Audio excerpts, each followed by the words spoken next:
Hey everybody, it's Eric here and welcome to my next video. It's been a week since my first one and I just wanted to begin by expressing my gratitude and thanks to all the people who liked and commented on my video.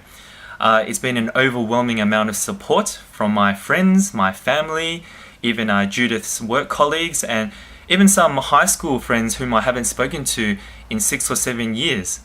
I just wanted to say a big thank you to you guys. Your overwhelming support has really helped me through this past week. I must admit that I've been plagued by a lot of self-doubt regarding this creative endeavor, and just know that your kind words have definitely gotten me through those tough times. I've been struggling all week to decide what I'd speak to you guys about today, but I realized that what I wanted to share were the most profound experiences that have changed my world, that have led me to become the person that I am today, the person brave enough to stand in front of this camera and speak to you guys. Now, as many of you guys know, I'm a parent, so I'm a father to a beautiful 2-year-old girl named Emily, and she's just been the most incredible blessing in my life and my family's life. Before she came into my world, I was just like any other 20-something-year-old, studying and partying up. But admittedly, I had no direction. I had no idea what I was going to do. I had no idea how I was going to contribute to this world. And yeah, I was just plodding along, to be honest. Now, leading up to Emily's birth, the 9 months beforehand, I must admit that I didn't really feel any different. I didn't feel different as a person or as a man. Now, of course, there was that initial shock from receiving the news, and I'll be honest with you guys, it was unplanned. But after that initial shock, yeah, my life was exactly the same as it always had been. I was still studying and I was still going out, and like I said, I didn't feel different at all, and I, to be honest, didn't know how I should be feeling or how I should be reacting to this life-changing news.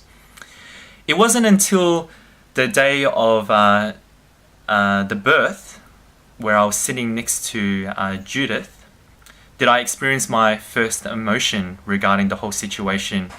And yeah, it was a 13-hour labor, guys, and hats off to you girls. I'm so glad that I'm a guy, because I can't imagine going through a 13-hour continuous stomachache, as Judith put it.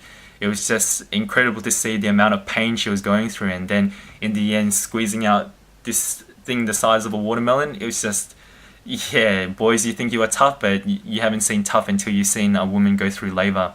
So yeah, hats off to you ladies. But anyway, like I said, it wasn't until that day did I experience my first emotion. And I must confess that that first emotion was fear. It was an incredible amount of fear. I was afraid that I wouldn't be able to meet the different expectations of me, the expectations of Judith, the expectations of her parents, my parents, expectations of society, and even the expectations of myself. I was just really afraid that I wouldn't be able to be the father that I really needed to be. But when the moment came and Emily came into the world, I experienced a new emotion, and this emotion I can't even put into words. It was like the most amazing feeling. It was like an incredible connection to the universe, to the bigger picture. I've been struggling to articulate it even through these numerous takes, because yeah, it's something that I have not even been able to replicate artificially. It was completely life-changing, and the most amazing thing it did was shift my outlook on life in an instant, like literally in an instant. It was incredible. It was like a complete paradigm shift. At one moment, I knew my life as one thing and all my fears and anxieties regarding this upcoming event. And then in that next moment, it all completely changed. I knew exactly who I needed to be. I knew exactly the sort of father that I was going to be. I knew exactly that I was going to love this child, and I was going to be the most successful individual for this other being. And I've always been independent. I've never been responsible for anybody before.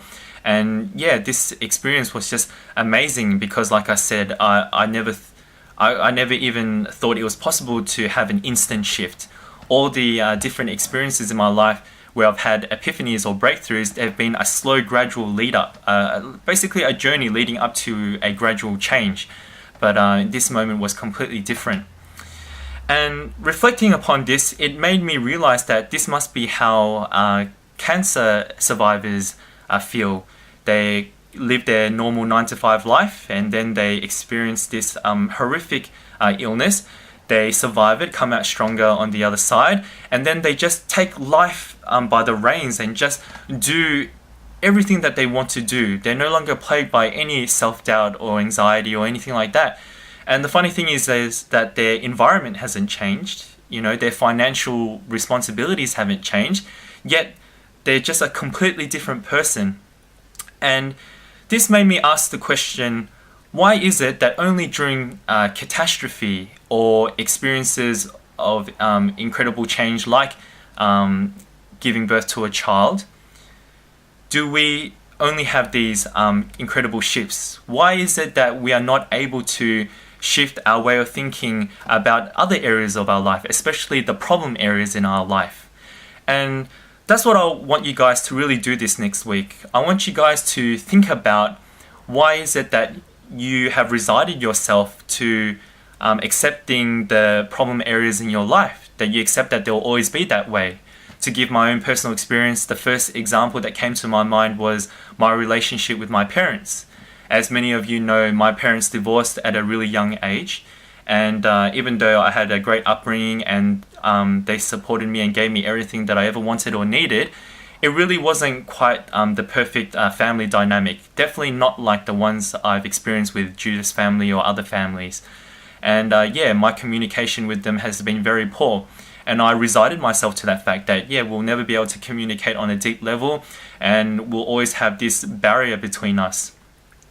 And yeah, please reflect upon your own lives, and I really want you guys to think about the thought processes and the reasons you give yourself to accept these things in your life to be as they always will be.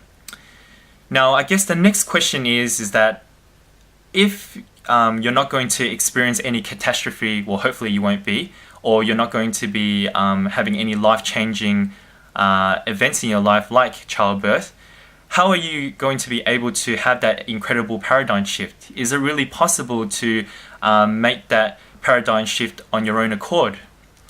Well, my friends, I guess that question will be answered in the next video.